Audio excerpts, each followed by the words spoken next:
Yes, I'm late. Okay, let's see here. Nice. Real nice. All right, I'm going to send out a link just to let people know I'm actually online. And then we're going to get started. Let's see here.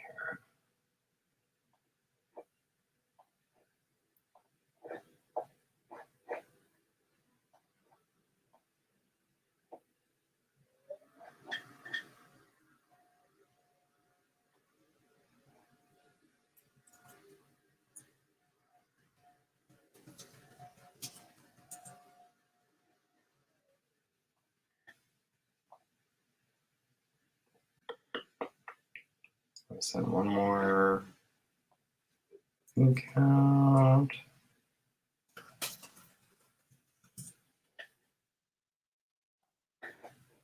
And that's right. That's right. Frank, weren't you canceled or something? I thought you were canceled. Are you allowed to be here?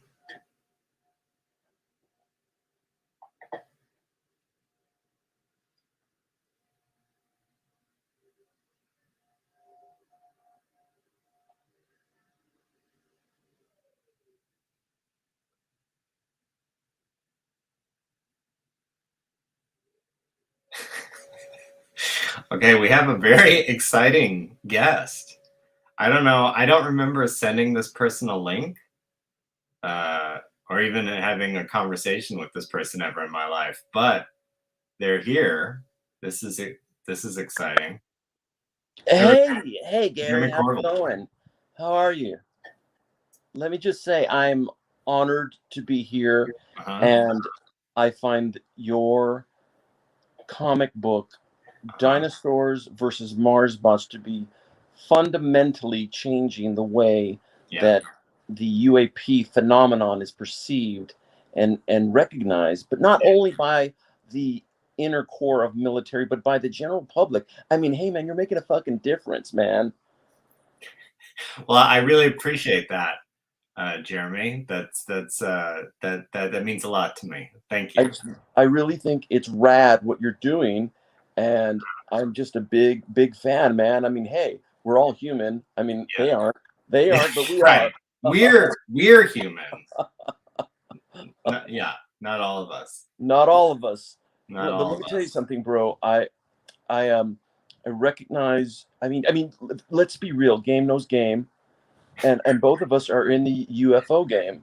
And I'm gonna say it: UFO, UFO. I'm UAP, UFO. It's all the same. Mars bots. They're out there, and we got to understand something that comes into our territory with impunity and is not recognized by our FLIR radar systems, as well as our cognitive perceptive systems such as sonar, radar, pulsar, quasar, Morse code, like all Morse code, Morrissey, the Smiths. I mean, it's all the same. It's all related, and I'm beginning to think that much like your strip, these are not just two-dimensional, man. It's beyond that. Yeah. And people are going to recognize that. And when they do, look out, because it's 4th of July every day of the year, brother. Whoa. Well, that was an incredible string of words. That was was really something else. And I'm just so just keep I'm doing just amazed you're here, brother. Really. Keep doing what you do, because you know what? They can't stop you. They can try, but they're gonna fail. You know why? Because you got the spirit, bro. And let me tell you something else, bro. I'm really digging what you're doing. Thank you. I appreciate it. Peace out, brother. Yeah. Peace out.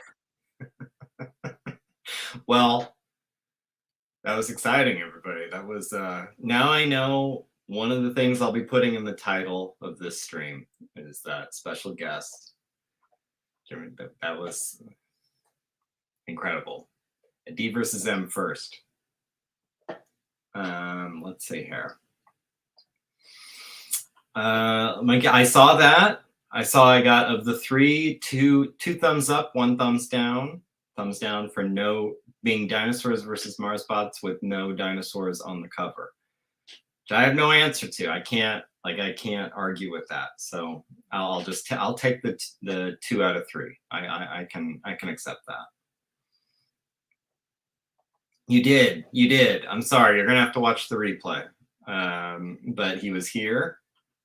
I don't know how. He has a lot of contacts. He has a lot of, resources available to him. A lot of information comes his way. Presumably someone forwarded him the link. But let's see here. Jim, you just missed it. What the heck? I don't know, but it's incredible. I'll have to watch the replay. Yeah. So you guys are you guys working together now or what? I have no idea how he even is aware of me. But it's exciting. Well, a lot of people are aware of you. Man, that's crazy. Well, maybe next time. There, your video is blinking in and out. What's going on there? That's probably other sources interfering. Yeah. So there's some interference. Wow. Let's see here. So it sounds like Frank is indeed canceled. So yeah, we canceled Frank a long time ago, but he just shows up. Yeah. It's just getting around. Everyone else is kind of getting in on it. Now. Is he legally canceled or just emotionally canceled? I don't know exactly how the technical details of canceling work. So we'll just say yes on all levels. Absolutely. Have you ever been canceled? No, I don't think so. You just wait. I mean, probably. Would you know? Yeah, there's a website. Oh, is there a list? Yeah. Yeah, then I don't know. Yeah, it's called Cancel Check. Go to cancelcheck.org. Wow. Of course, that's what it's called. Now that makes perfect sense. Yeah. It's really badly designed though. It's like Angel Fire. I'm picturing like a tripod style. Yeah. One continuous long that you're just scrolling down this list. It's terrible. Yeah. What is Paul Pate saying? I couldn't read it. Paul is bummed he missed Corbell. Oh, me too. We'll have to go back and watch it. Yeah. But I'm glad you guys are hooking up because I've always said that we're not hooking up. Let's guys, be careful with our choice of words, please. You and Jeremy are like meant to be a team, and I think if you guys work together, I think good things are going to happen for your little cartoon strip. I'll probably need more tattoos if we're going to hang out more. And more facial hair. Need more. Well, yeah, more or less hair on the sides of my head. I don't know. One or the other. I don't know. Yeah. The rules are here. Let's see here. There we go. Frank's next endeavor, 48-hour cancel check. Yes. Frank, you can't be typing. You're canceled. Yeah, you're canceled, Frank. Frank, I'm removing this quote right now. Boom. Oh, man. Not on our watch. Not on our watch, Frank. Not on my watch. Not on my socks. Not on my belt. That's right. None of it. None of our personal articles. None of them. Yeah. So so is Jeremy? I just heard this, but I know the internet's there's lies and rumors, but is he really going to make a guest appearance in your next book in the background somewhere? Jeremy Corbell? Yeah. I hadn't really thought about that. Wow. I mean, I know that he's lobbying for that, of course, but his catchphrase when he leaves a thing should be Jeremy spoken, and then he signs off. A deep cut for the grunge crowd. It's not going to happen, so this is why I can talk about it. There was a an outline for a D versus M where Lazar would turn up in a background. No way. Why don't you? Yeah, he would be because there was going to be a special forces guy being toured through the S4 site, where supposedly Lazar worked, and I wanted to do a wink by having someone who was obviously Lazar in the background. But You know that they're passing. This is real. They're passing the whistle. This is a part of I saw that. a bill, but the whistleblower thing. So Yeah. you can talk now. Yeah.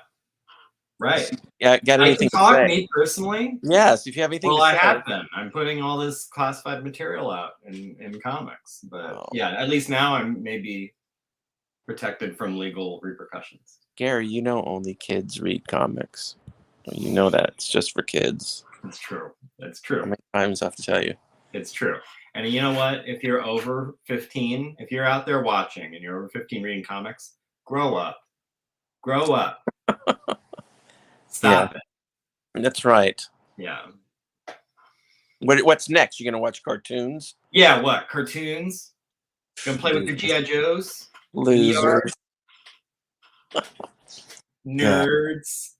That's why Jeremy's not coming back on the show right now, because he's too cool for you guys. Yeah.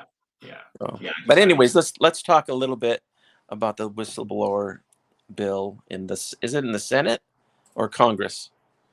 I don't know. I just saw probably the same weird headline that you saw. And It's got bipartisan support. Yeah. And the summary of it is it's for reporting military incidents, but it's also got a provision in it, locked in it, that says if you've worked on a UFO, any kind of UFO program that you were told, you signed an NDA. If you signed an NDA, this bill lets you break that NDA without any repercussions. And if there are repercussions, it's the same as if you were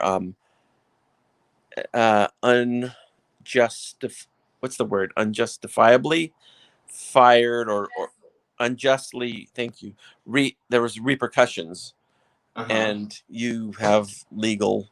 So it's basically coverage for people that want to speak out. That's like, you know what they said. I was watching a thing on it. They said that that this is really meant for the contractors. It's not meant for like military people, because military people are still working on. Yeah, I would think it can't negate whatever weird, like if you actually are a government employee, whether it's as a soldier or like I can't imagine any weird bill would negate whatever sort of right. But if you're a Lockheed Martin employee, and you want to just come forward, that's interesting. So it's going to be interesting whether people believe it or not. If they think they're a bunch of liars, it's still going to be interesting. So I really enjoyed the latest. I shared it with you, but maybe you had already watched it or seen it. But I really enjoyed one of the latest Lex Friedman podcasts where he was talking to, I can't think of the guy's name right now. He's a former Air Force pilot. Ryan Graves. There you go, Graves. Yeah. Talking about all that stuff. So what we should preface this. Yeah.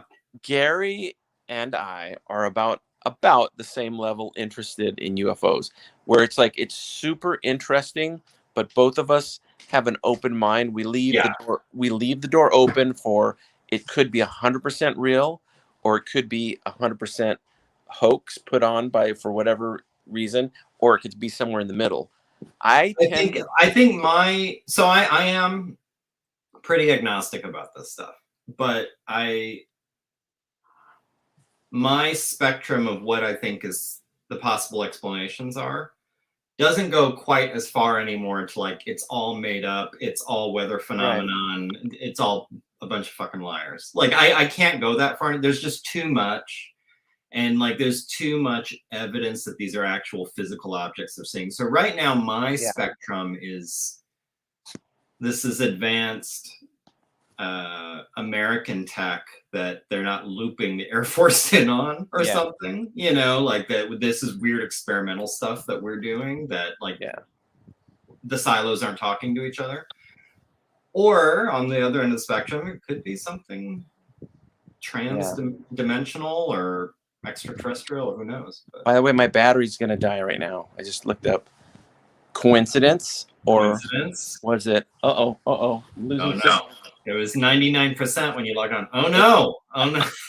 Hey, I just had to log in again real quick to tell you that this is not just some misunderstanding with balloons or weather patterns. This is a fundamental reality, physical objects being tracked by our naval and Army and Red Cross radar systems that are state of the art, brother.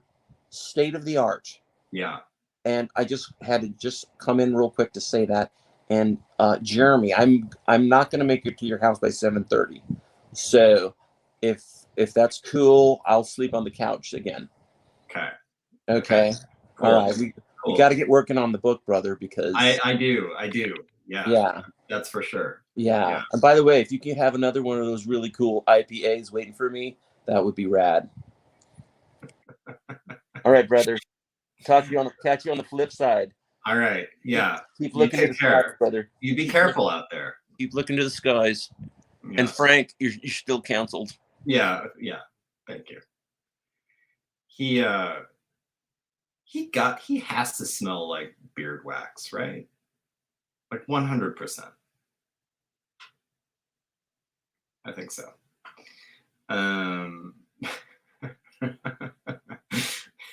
What do you mean, Jim? No, that was Jeremy. You're mixing them up. Squatch, your name is always going to be in the show, and it's always going to be about working. All right, so now that we've gotten done with Corbell, so update. Obviously, anyone who's watching knows we're about a day and 15 minutes late for the live stream. Because this previous week sucked. It really sucked bad. I mean, not in like a, Ukrainian refugee level of suck. There's a spectrum of suck. Okay, so it's not like pegged, but basically the short version is, I'm not going to go into all the details. I got sick. I got some kind of a weird stomach bug. It manifested in a weird way where I was having like lower right quadrant abdominal pain and a fever and everything, and it made some of the doctors think, oh, could be appendicitis. So it was like a thing to the emergency room and getting a CT scan, and I burnt, the ER. Yeah, we've all been in ERs. It's just a fucking nightmare. Like I swear to God, next time the universal healthcare debate cooks up and I hear somebody talk about but the wait times with it, I might punch them in the mouth. Like, it's wait times everywhere. If I want to get in to see my primary care physician, it's like 3 weeks. Like, shut up. Like, it's already now it's luxurious. I just stride in with my American healthcare and put down my insurance card and pay. Ridiculous. It's a nightmare and we all know it. Anyway, sidetrack. Burned like a day in the ER, which not only is just a miserable experience, really frustrating because it put me way behind. And then I was sick, even though it was not appendicitis, it just put me behind anyway. Yeah, see, I've heard, and that's why I'm not blaming the doctors for their overabundance of caution, because I know, if it gets away, if that is what it is and it gets away, it becomes a nightmare. Like, it's just a huge thing. So, if it, you want to catch it early if that's what it is. That's not what it was. At least per the CT scan. And I've my fever's gone and I'm starting to feel better. So I think it was either just weird GI virus thing, or one of the doctors could be weird COVID, a weird version of COVID. I've taken 2 or 3 of the self-tests since the whole thing started, negative every time. So I don't think so, unless I'm doing it wrong, unless the tests are wrong, defective, unless the new variants don't come up on the test as well. Who knows? All I know is I was sick, spent a day in the ER, just totally blew up my week. So, and then even when I was not in the ER, I was sick. So there's about a day and a half where I was completely not productive. And as a result, Sunday, 11:37, I am about a day and a half behind on my page.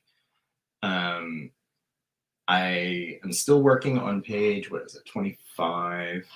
I should have been starting page 26 yesterday morning. I will probably be starting page 26 this afternoon or evening, because 25 is almost done. It needs, it's at like a fine tune and finessing stage. So I'll probably spend another hour or two with it or something. I don't even want to commit to it. It's like a length, not a huge amount of time, not days, but a chunk, finalizing that page and saying like good enough to move on.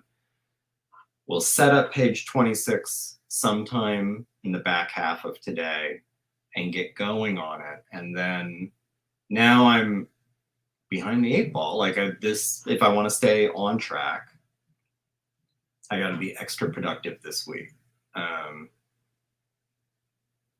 So working faster than I would want to, or more than I would want to catch up, and also catching up on my day job, because I missed like a few days of day job work because I was sick.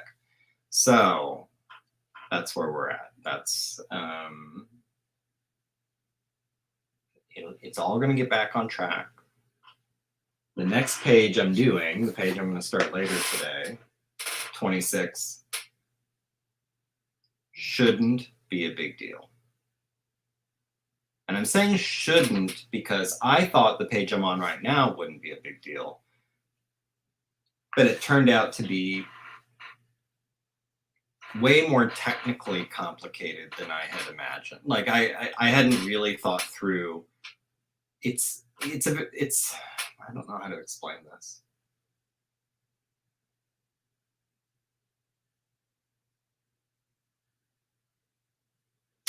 The challenges with the page I'm working on right now, without spoiling things. I can say this doesn't really spoil anything. So I'm doing some dinosaur drawing, okay?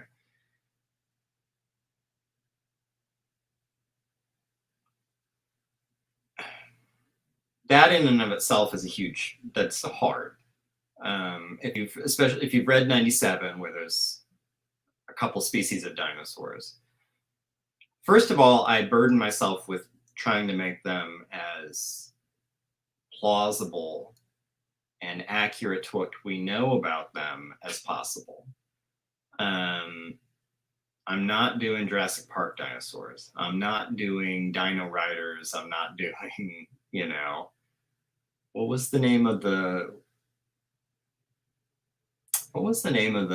island in X-Men?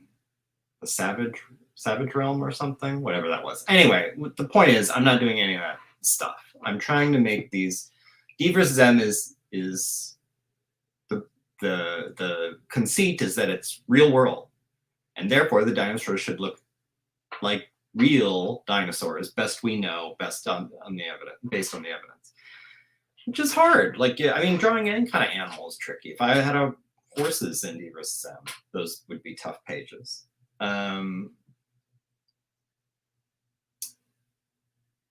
This particular species is, I think it's Savage Land. If I remember right. An X-Men expert. An expert will hop in and say, what is it? No Dinotopia dinosaurs. No, none of that. It'll be like, what was the one that was just on Apple TV? Prehistoric Planet or something? The new one that was really good. That had really good looking dinosaurs. It's that kind of dinosaur. It's like making them, they're real animals that existed and walked around and pooped and mated and fought and ate. Like what they really would have looked like. Anyway, with a lot of interpretation, of course, because there's a lot of things we don't know, but not deviating from what we do know. That's the key. Okay. Anyway, this particular dinosaur species, which you'll have to read the comic to know. I'm never going to reveal that. I'm always when it comes to like the things I try to keep secret, or like, I regard as spoilery for D versus M comics, the dinosaurs always are. You'll notice like it's like 97 has been out for a couple of years now, and I've never shared like a panel with a clear view of the dinosaurs. Like that's some of what you're buying it for, is to like see, you know, a dinosaur appearance. This is going to be the same with 79. But suffice it to say, this particular species that I'm drawing, it's a weird one. It's a very weird one with a weird shape, weird anatomy. And it has all the challenges of figure drawing or life drawing, where you're trying to picture like, well, what would this person look like from this angle or from that angle, or if they raise their arm, but now with like weird dinosaur anatomy, which really slows you down trying to figure out like, how tall is this again? Where does it line up with, you know, where, how big is this? How would it look if it, like if you turned it this way or turned it that way or saw it high or low or whatever. In addition, it's the first page where you're really seeing, and I think it's maybe the biggest example of this in D versus M so far, where you're really seeing a dinosaur and a human character in the same frame, side by side. And that has become surprisingly technically complicated to balance that. Not only to make them, you don't want it to look like a weird claymation thing where you can tell that these things didn't actually exist side by side. Like trying to marry these two characters in a scene where they look like they're occupying the same space and interacting and plausible, believable, like it looks like, I want it to look like I drew a photograph of a dinosaur and a person together. You know what I mean? Like I wanted to have that level of like, it just looks right. And that takes time. And there's a lot of like, why is this not looking right? And going back and forth and, you know, like making little changes and then trying to match. You know, if you've read 97, you'll know that the most detailed things I'll draw in any D versus M comic is usually the dinosaurs, because I do like, for thematic reasons, story reasons, but also just because I want to, you know, have fun drawing the dinosaurs. So the dinosaurs have a different level of detail than, say, like some of the human characters, which is fine in a lot of cases, but when they're occupying the same space side by side, sometimes you're trying to match that a little bit more closely so it's not standing out. Like I wouldn't want it to look like the old Terry Gilliam cartoons where he might have a cartoon and then a photograph side by side, you know, where it's like, I mean, a little bit of that is fine. It's a comic book. There's stylistic choices. Like you can play a little bit, but I wouldn't want it to be dramatic. I wouldn't want them to look like two different like characters from two different comics side by side. So anyway, blah, blah, blah, blah, blah. This page is sort of a pain in the ass. More so because I lost time. More so because I lost like basically a couple days. And so it was a challenging page, a very technical page that I'm now behind on and trying to catch up. And it's hard to go faster with technical stuff. It's easier to go faster with stylistic, you know, more cartoony stuff. So that's where I'm at. So the reason I'm not working right now, in case you're out there wondering, maybe like a certain Sasquatch, is it's very late in the page. Like, and it would be very hard for me to work on it and stream at the same time. I'm already behind. So what the hell am I doing? Well, I'm not going to spend 2.5 hours or 2 hours on this stream like I normally do. Just sort of checking in, proof of life, updating, letting you in on how sometimes life has different plans than your schedule, and you gotta just go with it and recover. So that's what I'm doing. What else?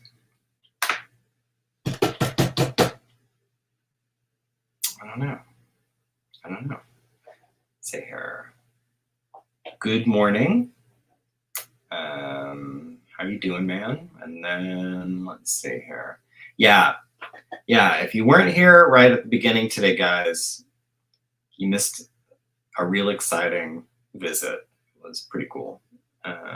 Let's say here. No, you never know what's going to happen.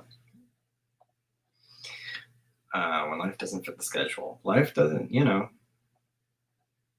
life got a life.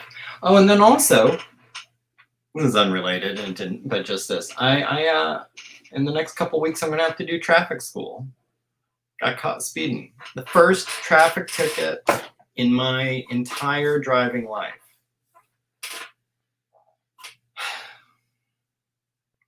$200, like the traffic. It's like I think the ticket is something like $240.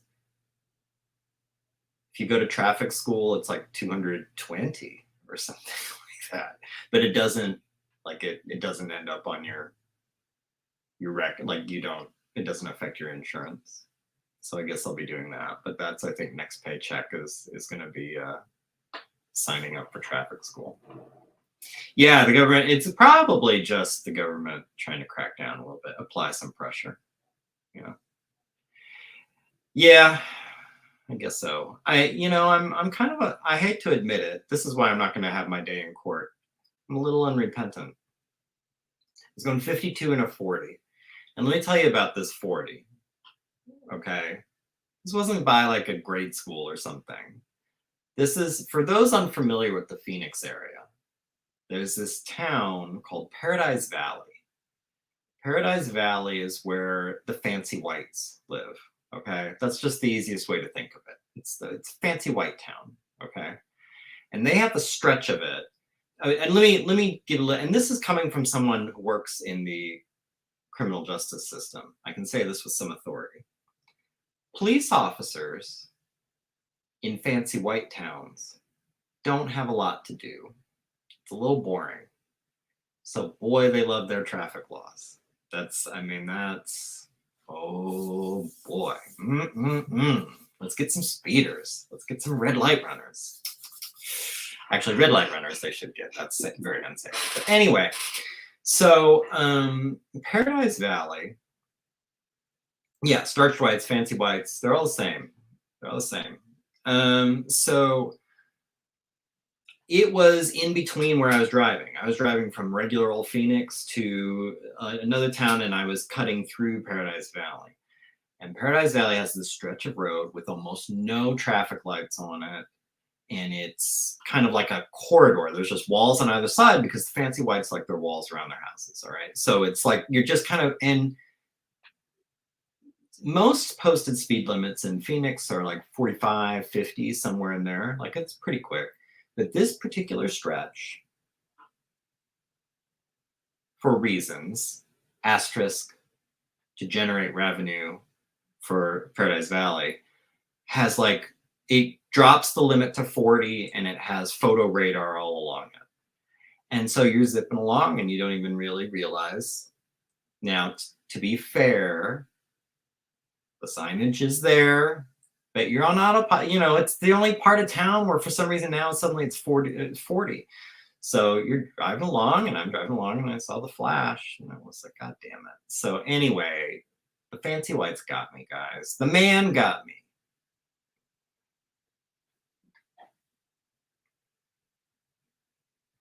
What can you do? You can't beat the man. The man always wins. It's like the house. Let's see here. Oh, nice. Just unscripting and doing dialogue for the first 6 pages of issue 13 of Second Shift. Nice. Very cool.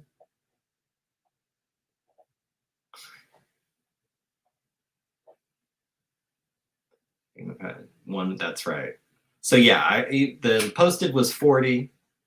I was clocked at 52.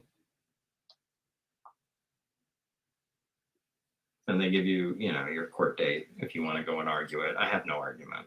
My argument would be about fancy whites. I'd probably end up doing a night in jail. So it's no, I'll pay. Thank you. Thank you very much, Paradise Valley.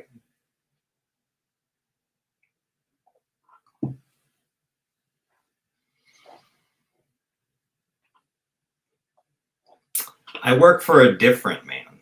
There are many the mans. It's a complicated network of mans. And that man is not persuaded by my man. Which reminds me, I don't think I have to, but I think I probably have to disclose this at work. I don't even know. I don't remember what the agreement was when I got hired. They're very, like, if you have any kind of brush with the law, like, you need to tell them. It's not necessarily going to get you, there's no repercussions, but there's potentially repercussions if you don't tell them. I don't think that applies to normal traffic violations, but just to be safe, I'll probably have to disclose, because that's another aspect of working for the man, for the different man. These are two mans.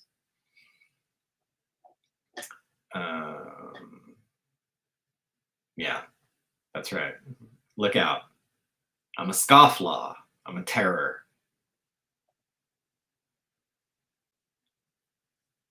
Yeah. 40. I mean, 40 is low, right? Seems low to me. This isn't like a little, again, not like a little residential. Like, I'm not going down little residential streets or by a grade school. Like, it's just that Paradise, the fancy white section where they drop the limit. Some would speculate, not necessarily me, some would speculate to catch some people and get a quick, easy $230. But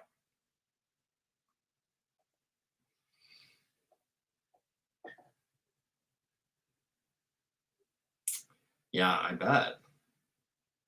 Paradise Valley is, yeah, there was, well, when I was in high school, that was like, Paradise Valley Mall was sort of the destination mall. Because the one thing you can give the fancy white parts of town is they're not terrifying like other parts of town. And I think the two big mall options we had around the high school were, none of them were close, but you could either go all the way up to Metro Center, which is like you taking your life in your own hands. That place was a jungle. Or you could go to Paradise Valley Mall, which was clean and quiet, and had a nice arcade where you weren't going to get knifed for beating somebody in Street Fighter 2. And, you know, it was like, so I spent many a Friday afternoon bussing up to Paradise Valley Mall to check out Babbage's or Electronics Boutique or Software, etc. I had all the big video game shops. Remember when there were video game shops other than GameStop? And Walden Books or B. Dalton. Am I dating myself sufficiently? Sometimes, who knows, maybe I'd go to Hobby Bench to pick up a plastic model kit, top off the afternoon with an orange Julius, and, you know, you could, it was a fun, nice, well-rounded afternoon. Picked up your latest Sega Genesis game, got yourself an orange Julius, swing by the arcade, play a little bit of Street Fighter 2. Who knows? Maybe a little Mortal Kombat. Who knows? You know, but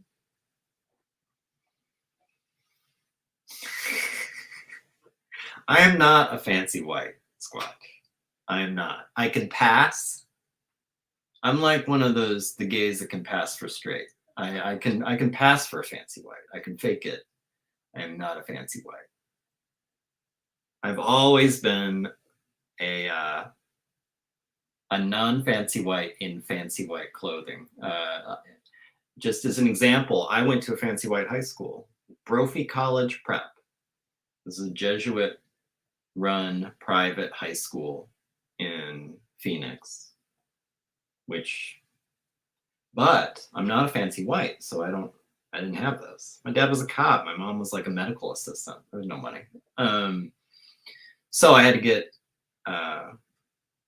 like different kinds of scholarships, grants, stuff like that. But mostly I had to do like the student work program, which I think most of the Brophy kids didn't even know existed because like they were turning 16 and showing up, you know, to school in a new BMW. Like it was ridiculous. Now, I mean, I was city busing the whole way, and we couldn't afford the tuition, so I was working at the Appetitos on campus, slinging pizza. for the kids. This was, and I didn't get anything for this, was to go toward tuition. And I was working janitorial.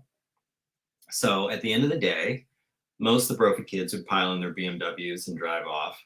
And I would stay and meet up with Manny and Vaughn. Manny was the Spanish-speaking janitor, the head janitor guy. Vaughn was the Vietnamese assistant to Manny. And we would go through the school cleaning the classrooms. And I was washing down the boards and emptying the trash. And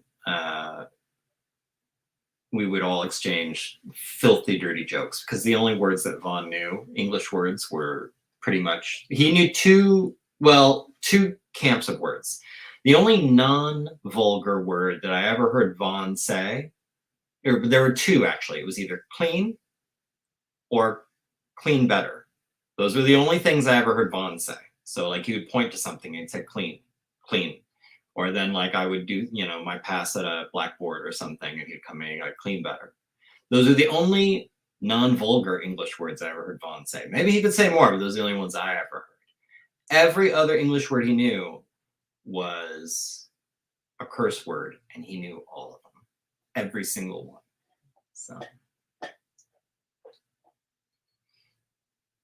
So no, not a fancy white. Passing at Brophy, wearing the collared shirt, with tucked in, like appearing to be a fancy white.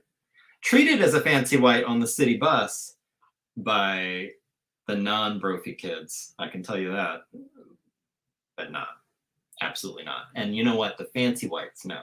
The fancy whites can sniff dick. No, not fancy.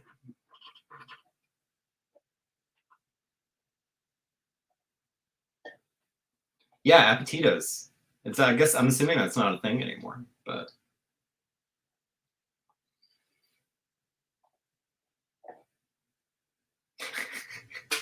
Scofflaw is a great one to throw out there. Let's see here.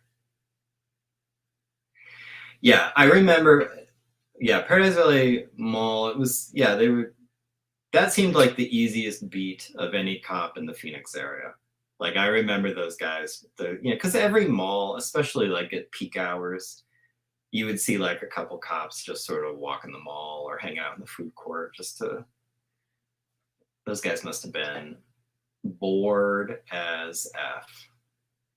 Compared to Metro Center, where I bet they had their heads on a swivel. That's like walking through Baghdad. Metro Center was a no.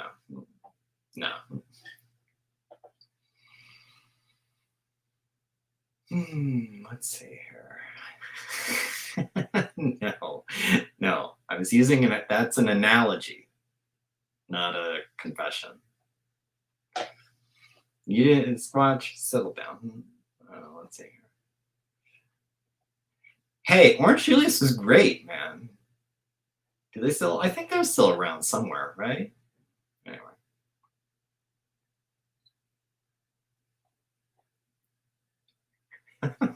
Because again, I'm familiar. It's participant observation. I was among them. I was in the tribe for years. I know their ways, but I'm not one of them.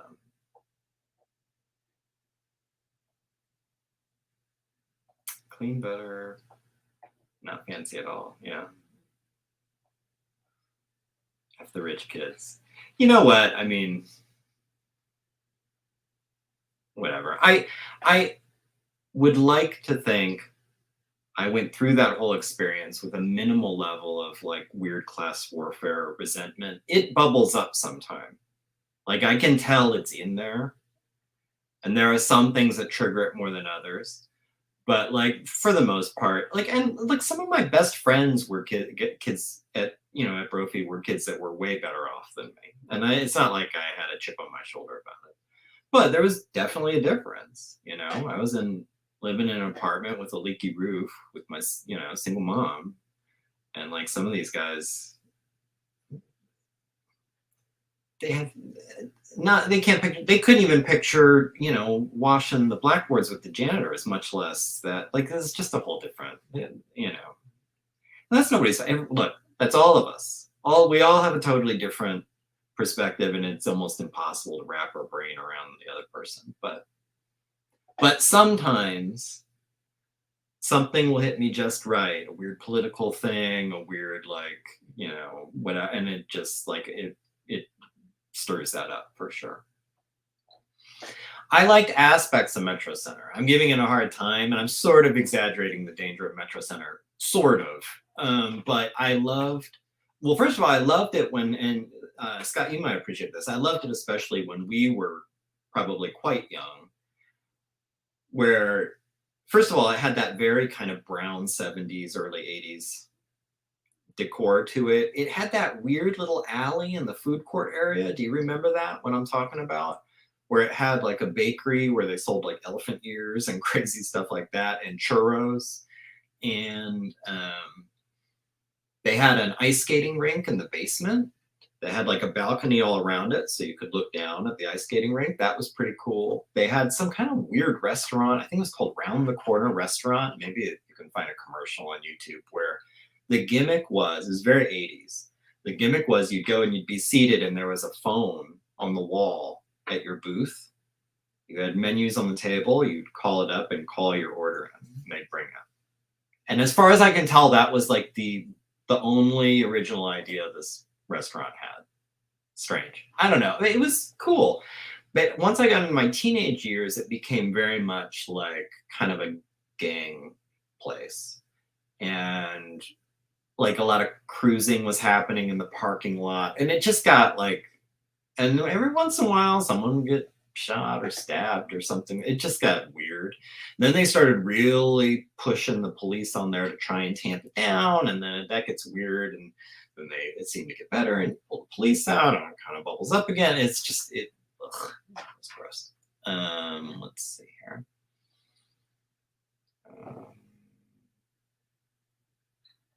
Let's see here. From someone from LA, well, no. Well,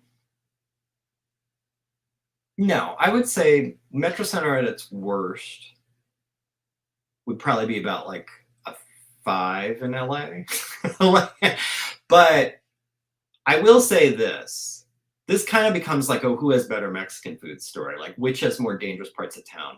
I will put the most dangerous parts of Phoenix against any of the most dangerous parts of LA.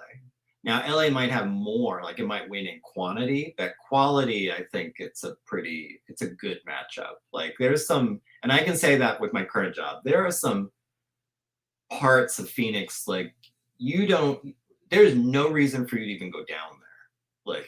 Like there's, and there, it's where I would actively like literally, like if your car broke down or something, I would say, immediately start walking out. Like you should not be down there. It's dangerous. And especially for someone who's not living down there that they don't recognize. Bad news. Don't do it.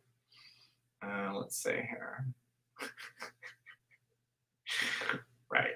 That's me. Super fancy Gary. I'm just, yeah. Yeah, I could, again, pass. But like I said, I think they knew I was not one of them. No, there's no pinky out.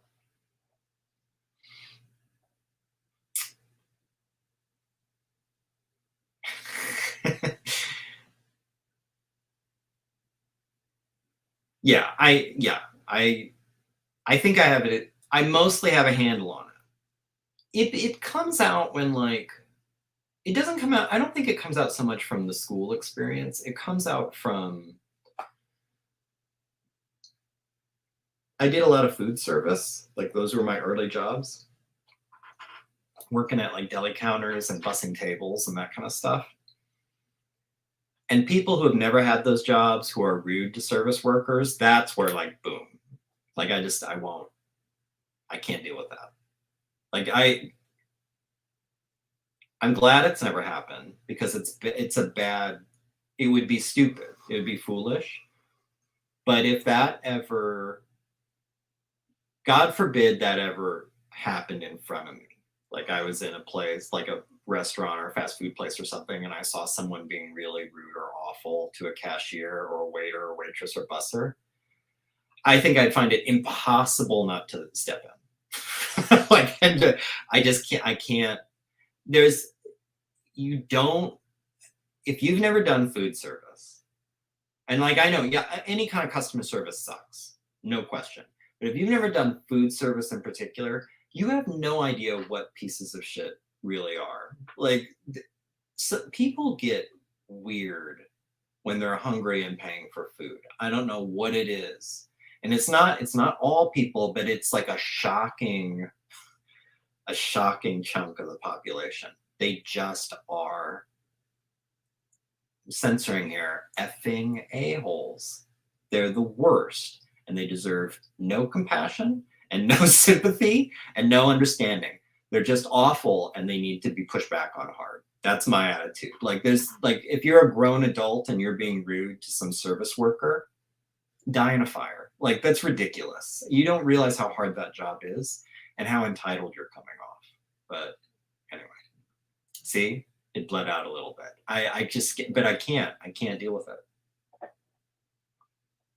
Let's see here. Yep. Mm-hmm. Yes. Oh, is Scott a fancy white? That's a good question. Scott, are you fancy white?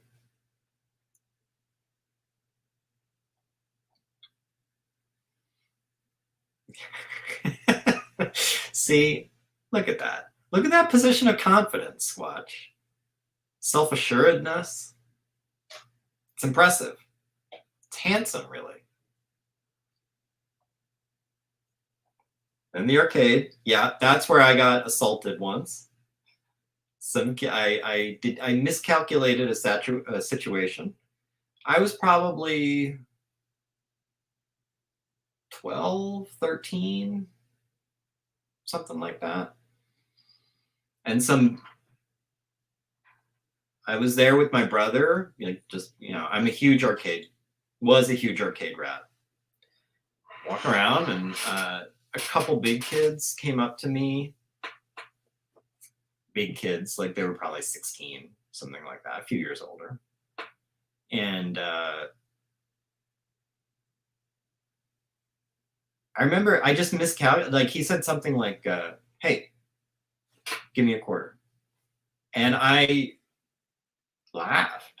I kind of did like a, yeah, like that. And I didn't realize, like, no, he was, he was demanding a quarter. And when I laughed at him, he full on just like punched me in the chest, like a weird. And then, like, I realized, like, oh, I totally misread this situation. And it didn't come to a fight, but he also did not get a quarter. So I think a cop just happened to like cruise by. He didn't see what was happening, but he just happened to like circle through, and it made him like kind of. And I just sort of melted into the crowd. Like, that was the thing. But I think it was something like that. It wasn't a great like, I kicked his ass story. It wasn't anything like that. It was more like I managed to get the hell out of there. Because there were a few of them, and they were much bigger than me. So around the corner, yes. All right.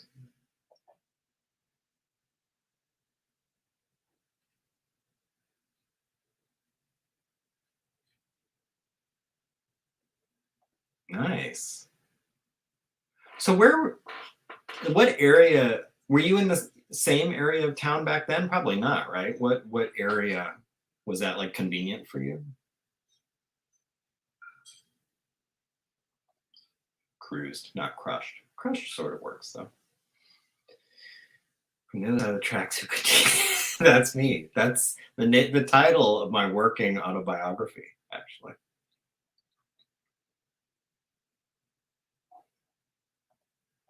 Retro, probably, maybe. I think that's a reasonable. Yeah.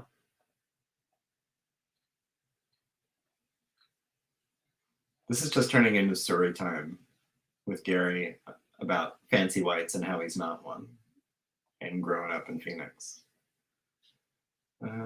Fancy white. I like it. Ah, see? Fancy whites. Ridiculous. Ridiculous. You know what? I bet I would love to know what they're making on this. Like $230 a pop. And that's a busy street. Like that wasn't like a weird random street I went down. It's like it's Lincoln. Like Scott, you'll know what it is. Like it's like if you're trying to get east or west and you're kind of in that area, that like that's the one you would take. And there's a section, it's probably a couple miles, I don't know, where like the posted speed limit drops. And then there's cameras everywhere.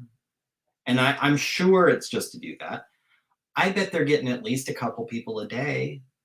Like, think about that.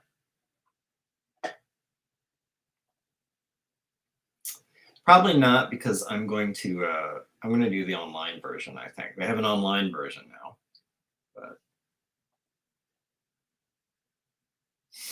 But Scott, did you try to mug me for a quarter? About, I don't know, 30 years ago? That would be, I love that plot twist. It'd be great if, while I was telling that story, not even paying attention, Scott was like, I remember this time I tried to get this quarter from this dweeb, and he laughed at me, so I punched him.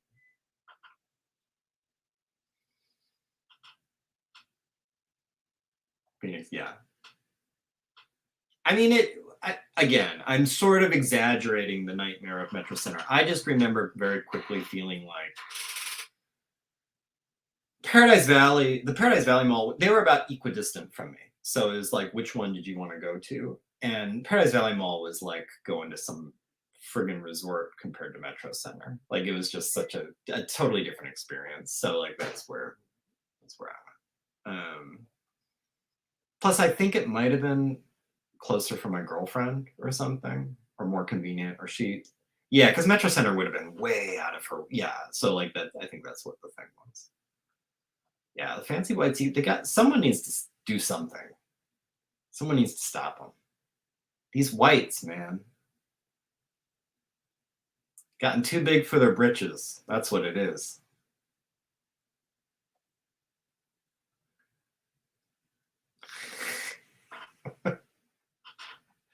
It's because I'm talking about fancy whites, and it's getting me back to my old passing tactics, which is like pinky out and talking about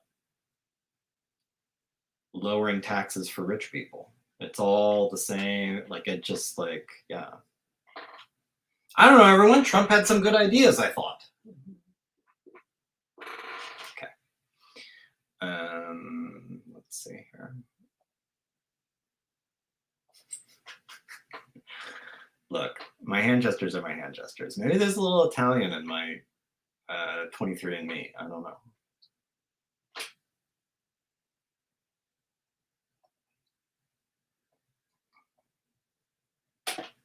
Yeah. Though I've heard online is both good and bad. On one hand, you don't have to get up and go and sit in a classroom for however long. But I guess online, obviously it has all these ways built into it, so you can't abuse it. So it's all these like keyboard checks. Like you can't just like sit and start the program and walk away. Like you're constantly being asked to sort of like engage. And it's, I don't know, maybe it would be less tedious to actually go and sit in a classroom. I don't know, but I'll probably just pick whichever one is cheaper. And I've never done this before. Like I said, this is my first traffic ticket, so it'll be a new experience either way.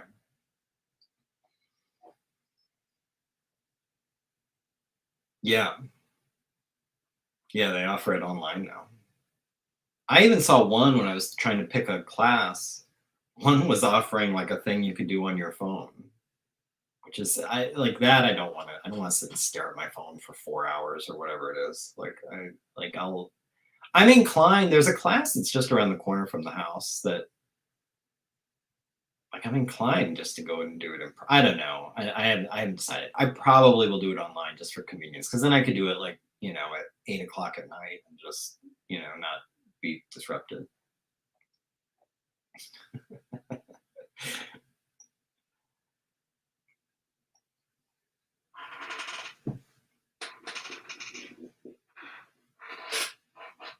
Let's say her. All right. Yes. I totally read it. I read it correctly, even though I noticed the typo, but I knew exactly. I heard actually the music in my head. Oh yes, Brophy College Prep. All the teachers, not all the teachers, most of the teachers were Jesuit priests.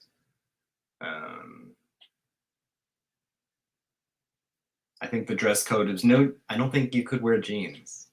I think it had to be khakis. It was fancy white, like a fancy white uniform. It was khakis and polo shirts, pretty much.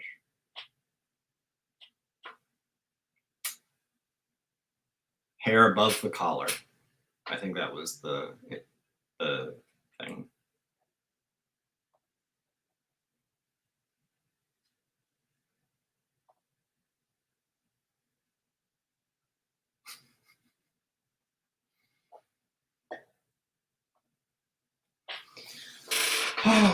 All right. I think I'm caffeinated. I think I can now try and pull it together and finish page 25. Get going on page 26. We've got a lot of rain here. I also have to do a calculation for maybe some lawn mowing today. Like today is going to be a little bit of a slog, but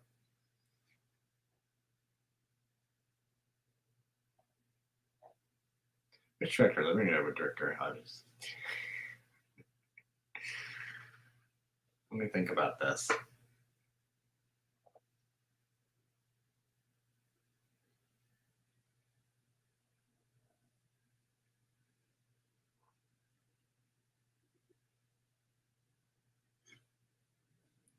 It would be a diverse story.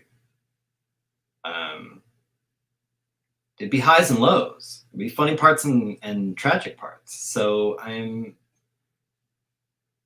have to figure a movie that, boy, that's tough. I think about that. Page 25. Yeah, the pages they're accumulating. I have my book. It's happening. It's just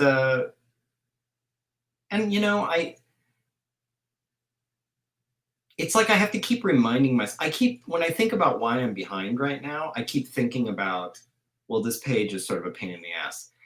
All the pages are a pain in the ass in a different way. And it's like for some reason I keep forgetting, like, no, you lost like 2 days of work time because you were sick. Like that's why you're behind. If not for that, I would have been like, I'd be on page 26 right now. So I would like Werner Herzog to narrate, actually. I want him to do the documentary about my teen life of living with the fancy whites, living amongst the fancy whites, learning their ways.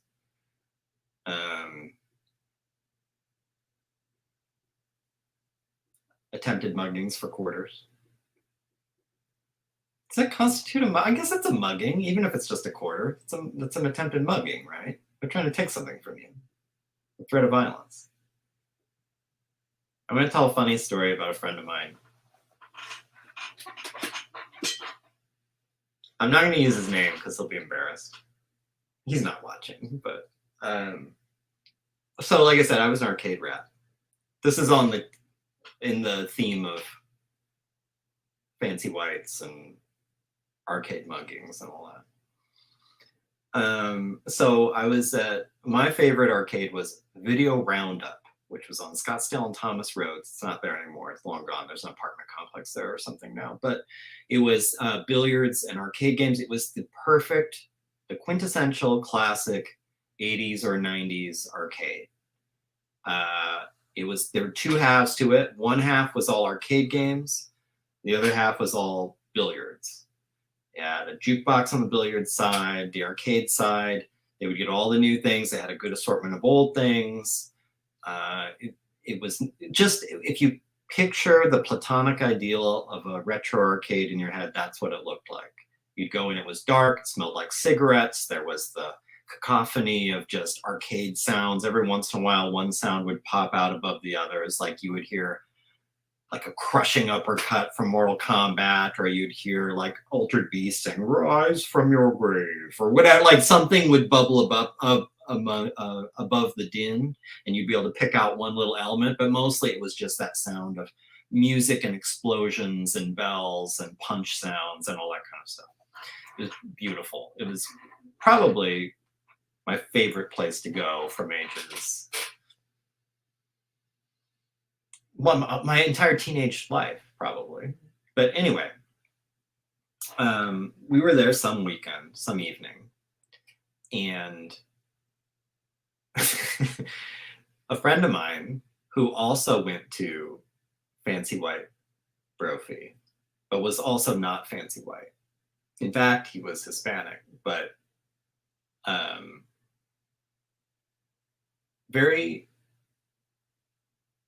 well, he wasn't Fancy White. He was very, what's the word I want to use? He was a little more fragile than I was. I think he was just a little more fearful when he wasn't around the Fancy Whites. Okay, you'll see what I mean. Anyway, we're sitting out front waiting for his mom to pick us up after we had spent a couple hours at the arcade because we're 16 or something. And these three black guys walk up to us, and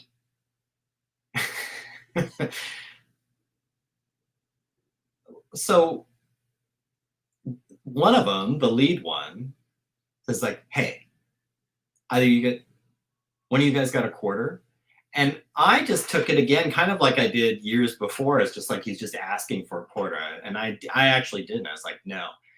But my friend was so panicked by someone asking for a quarter who happened to be black that he like starts rifling his pockets. He's like, I don't have a quarter. But I got, and he pulled out like a nickel and 3 pennies. And he's like, I got this. And he tried to offer this guy 8 cents. And the guy looked at him like he was insane and didn't take it and turned around and walked away. I just always thought that was funny that this, he panicked because a black guy asked him for a quarter. Are we being robbed?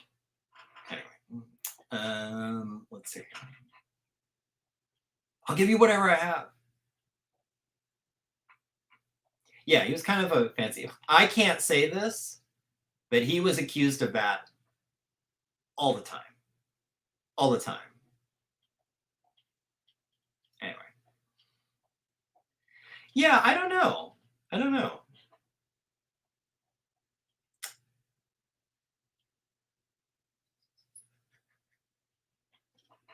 Right. You never know. It seemed like a good, I don't know. But there was a lot of the kids knew they could muscle you maybe for a quarter. Yeah, I mean, I think the Latinos love to throw that at each other. But he got it a lot. And that encounter kind of is for reasons like that. It was like, why do you need to change your underwear? They're just asking for a quarter, man. It might have been for the phone. Anyway. All right. I think I've stalled long enough. This was fun today. It was very exciting. Corbell showed up. That'll be in the title. So I think the title of this YouTube will be exciting special guest Jeremy Corbell. and Gary's Fancy White Stories. Tales of Fancy Whites by Gary Hodges. Something like that. I'll work on it.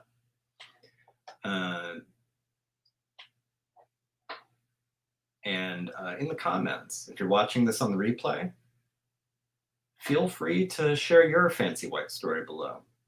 You know what? It's time to start pushing back on the Fancy Whites. That's what I'm saying. That's my position. All right? So, like, let's start it here. Let's start it here and now on this video. Express your grievance about Fancy Whites below. Let's make them accountable. Could be like dances with Fancy Whites, dances with wolves, dances with Fancy Whites. I don't know. There's a great title out there that we need to discover. Yeah, it probably was. I was embarrassed. That my biggest takeaway was like I was humiliated, especially me being the this gets into the very complicated racial aspect of this. As the white kid there, I felt embarrassed. This is let me give you a glimpse of non-fancy white psychology when you grew up in a place where there weren't a lot. I don't think I ever really met a black kid until I was in high school. Like just the way, and if you're like me, especially when you're that age, and you do manage to run into a black kid, you feel this extra pressure to be cool, to be like, this is cool, this is no big deal. This is just to give you a peek behind the curtain of the non-fancy white curtain.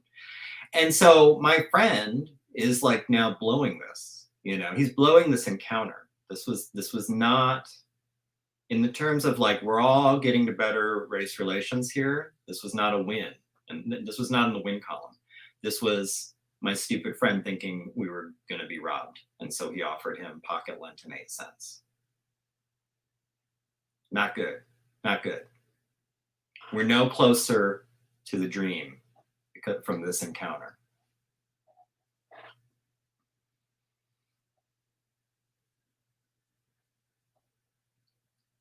Tales of the Fancy Whites is the new anthology. Maybe anytime I'm hurting for content on a live stream, I can try and remember another My Life Among the Fancy Whites story to share. Yeah, no, you can't. You're already canceled. You can't be making a Fancy White comic. I can make a Fancy White comic. You can't. You can do a coconut comic. You're allowed to do that. I can't do a coconut comic. It's outrageous. Outrageous and inappropriate. But that's how that works. Now that mansplained that to you. But all right, guys. It was fun. I guess I should get back to work.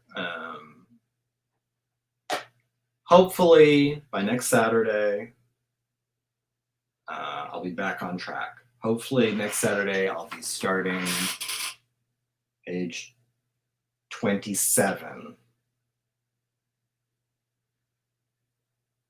which I have to admit, I'm looking at the thumbnail right now. Don't love the look of it. Like it's not going to be the worst page, but it's not going to be an easy page. So I do need to get back on track by next Saturday morning, because I think I will need the full week to get page 27 right.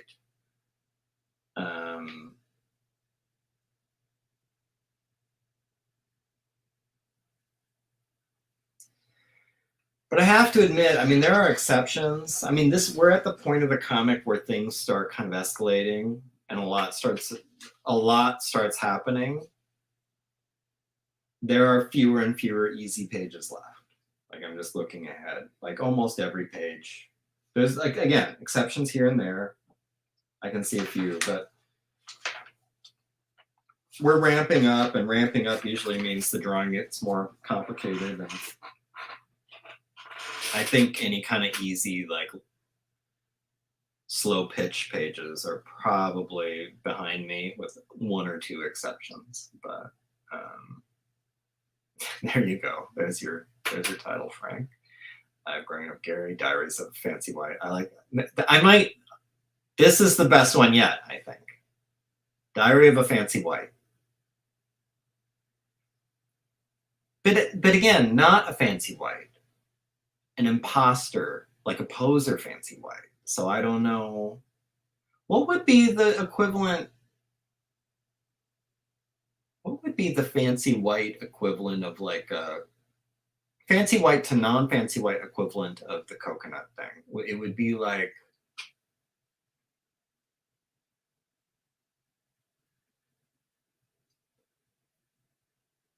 what's a white thing that represents fancy white?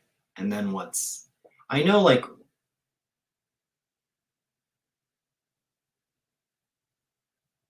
I'm spending way too much time trying to work out a thing.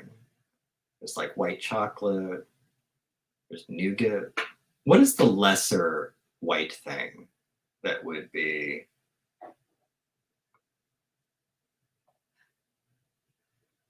Fancy white imposter syndrome. No, because that would indicate I am a fancy white, but I don't think I'm fancy enough. I'm not as fancy as the actual fancy whites, even though in fact I am.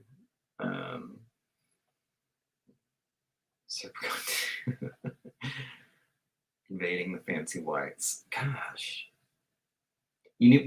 This is the homework. I'll be thinking about this while I'm drawing today. I got to think of 2 white foods, 1 white food that's fancy, and 1 that's not fancy, but maybe could pass. Like you could present it in a way. You know what it's like? This is what it's like. Okay, I remember once I was in the meal hall at NAU. They had like all these plates of pie set out. You know, you'd go up and grab a plate of pie. And it was cherry pie with like a little dollop of whipped cream on top. And I got it and I walked to my table, took a bite, and immediately realized the whipped cream was actually shaving cream, menthol shaving cream. And I was aware off and ahead of me, there was a table of like dipshit guys like dying of laughter, because clearly this is what they did all day. They went and replaced whipped cream with shaving cream on some of the pieces of pie and would just sit there all day and just watch people like take a bite and immediately realize they've made a horrible mistake. I was the shaving cream. The fancy whites were all whipped cream. That's basically what we're talking about here. Okay. Anytime, if someone took a bite, they'd know like, no, not fancy. This is not fancy. This is not da bomb. This is a bomb. Okay. All right, guys. Thanks for tuning in today. Gary Hodges, shaving cream, man.